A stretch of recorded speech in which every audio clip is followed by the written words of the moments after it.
Мили братя и сестри, на последно време дочка пак се започна спора между така наречените християни. Дали Исус е в плът е Бог. Но никои тия уж християни не могат да споменават, че Исус е Отец. Не говоря за пръта, а за името на Отец.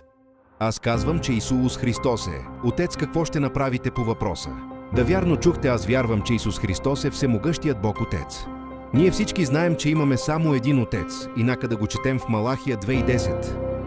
Нямаме ли всички? Ние един Отец. Не ни ли е създал един Бог? Малахия 2:10. Но има някои, които се борят да казват, че ни е създал двама богове, дори и три. Но Писанието казва, че имаме един Отец. Вижте, пише, не ни ли е създал един Бог? Вижте какво казва Исус, Утешителят, Светия Дух, когото Отец ще изпрати в Мое име. Аз проповядвам, че Исус изпраща Светия Дух. Да, вярно чухте. Аз проповядвам, че Исус изпраща Светия Дух. Но в Свещеното Писание пише, че Отец спраща Светия Дух. И аз декрелирам, че Исус Христос е Отец. И има само един, който изпраща Светия Дух. И какво ще направите по въпроса? Нека да четем отново. Утешителят, Светия Дух, когото Отец ще изпрати в Мое име.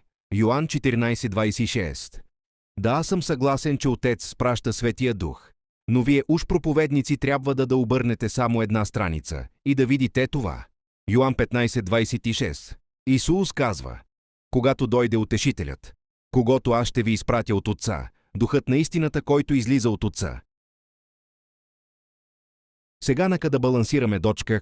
В Йоан 14:26. Отец ще изпрати от Мое име. А в Йоан 15:26. Аз ще ви изпратя от Отца. Йоан 14:26. Отец ще спрати. А в Йоан 15:26.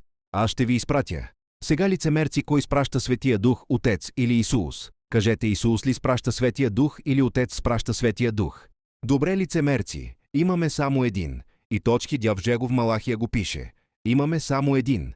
Ако Отец казва, че Той ще изпраща, но все пак и Исус казва, че Той ще изпраща, трябва да бъде един и същият. Преди Бог да се яви в плът, Исаия видя човешкият син и го нарече Отец на вечността и принц на мира. Лицемерци, един изпраща Светия Дух и трябва да бъде същият. Исус Христос. Амин. Нямаме ли всички ние един Отец? Не ни ли е създал един Бог? Малахия 2:10.